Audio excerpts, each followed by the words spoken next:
আমি আন্দোলনরত সমস্ত সাথীদেরকে বলবো, যদি আপনারা পিছে হটেন আপনাদের বিরুদ্ধে হাজার হাজার কেস হবে, হাজার হাজার মামলা হবে, হাজার হাজার মানুষ গুম হবে, হাজার হাজার মানুষ ক্রস ফায়ার হবে, হাজার হাজার মানুষ খুন হবে, হাজারো মারা তাদের বুককে খালি করবে, হাজারো বোনেরা তারা বিধবা হবে, হাজারো বাচ্চারা এতিম হবে। কাজে আন্দোলন থেকে পিছে হটার কোনো সুযোগ নাই। যেরকম তারেক বিন জিয়াদ রহমতুল্লাহ আলাইহি স্পেন দখল করার সময় নৌকাগুলিকে জ্বালিয়ে দিয়েছিল, হয়তো যুদ্ধ করো নাহলে মারা যাও, নাহলে পুকুরে এই নদীর মধ্যে ঝাঁপ দিয়ে মারা যাও। আজকে আমাদেরকে সামনে বাড়তে হবে, নয়তো মরতে হবে। পিছনে ব্যাক করার কোনো সুযোগ নাই, পিছনে ব্যাক করার কোনো সুযোগ নাই। আমার ভাই মরলো কেন? জবাব দে। সে নির্বিচারে মানুষকে হত্যা করবে, যা ইচ্ছা তাই করবে, মনে যা চায় তাই করবে। না, হাসিনা আওয়ামী লীগ সরকার ভারতের গোলামি করতে পারে, তাবেদারি করতে পারে, সে মুদির চামচাগিরি করতে পারে, সে মুদির কাছে ভারতের কাছে মাথা নত করতে পারে, কিন্তু বাংলাদেশের একটা জনগণ মুদির কাছে মাথা নত করবে না ইনশাআল্লাহ। তারা ভারতের কাছে মাথা নত করবে না, ভারতের গোলামি করবে না ইনশাআল্লাহ। যুবক ছাড়া কোনো জিনিস পরিবর্তন করা যায় না। যেহেতু যুবকরা স্বাধীন, যুবকদের মধ্যে শক্তি আছে, মেধা আছে, প্রজ্ঞা আছে, তারাই পারবে এই দেশকে পরিবর্তন করতে। আজকে বাংলাদেশের অবস্থা কি কম বেশি আমরা যারা সচেতন সবাই জানি।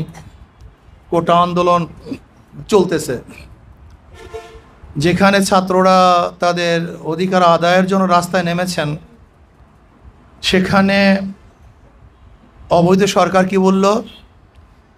অবৈধ সরকার বলতেছে যে মুক্তিযোদ্ধার সন্তানেরা চাকরি পাবে না, রাজাকাররা চাকরি পাবে। তার মানে উনি এ দেশকে বিভক্তি করতে চায়, এ দেশের মধ্যে বিভক্তি সৃষ্টি করে এদেশের মধ্যে মারামারি, কাটাকাটি, হানাহানি, খুনাখুনি করতে চায়। আর আমরা মুক্তিযোদ্ধার সন্তান কি দেখলাম? এক মুক্তিযোদ্ধা অরিজিনাল সন্তান পয়দা না করলেও মুক্তিযোদ্ধার কোঠা সন্তান সৃষ্টি করেছে, পয়দা করেছে। আপনারা দেখেন নাই? মুক্তিযোদ্ধার কোঠায় সন্তান পয়দা করেছে। আজকে বাংলাদেশের অবস্থা সম্পর্কে আপনারা কম বেশি সবাই জানেন। কোটা আন্দোলনের সাথে আমরা প্রথম অবস্থাতেই ছিলাম। যেই দিন থেকে কোটা আন্দোলন শুরু, সেই দিন থেকেই ইসলামী আন্দোলন বাংলাদেশ ঐক্যতা ঘোষণা করেছে। এটা ন্যায্য দাবি। মেধার ভিত্তিতে চাকরি হবে, মেধার ভিত্তিতে চাকরি হলেই এদেশ উন্নতি হবে, এদেশ গড়বে। কিন্তু আজকে আওয়ামী লীগ এ দেশটাকে আওয়ামী লীগের জন্য একটা বাণিজ্যিক রাষ্ট্র হিসাবে সৃষ্টি করেছে। আওয়ামী লীগের জন্য বাংলাদেশ হলো রাষ্ট্রীয় বাণিজ্যিক একটা জায়গা। আওয়ামী লীগের পেট এবং পিঠ বাঁচাবার জন্য, পেট ভরার জন্য, আঙ্গুল ফুলে কলা গাছ নয় বট গাছ হওয়ার জন্য তারা এই রাষ্ট্রকে ব্যবহার করে। আপনারা জানেন, খোদ অবৈধ প্রাইম মিনিস্টার বলেছে যে তার পিয়নের 400 কোটি টাকা, তার একজন পিয়ন 400 কোটি টাকার মালিক। যদি একজন পিয়ন 400 কোটি টাকার মালিক হয়, তাহলে বুঝেন তো সেই পিয়নের যে বস সে কত টাকার মালিক।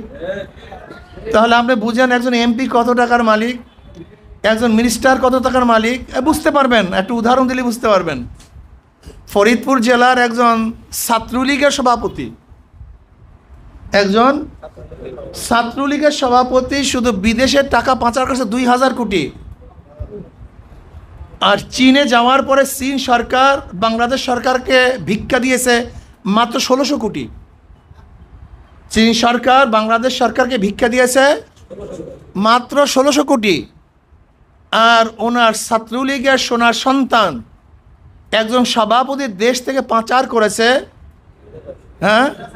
2000 কোটি। বুঝেন তো অবস্থাটা কি?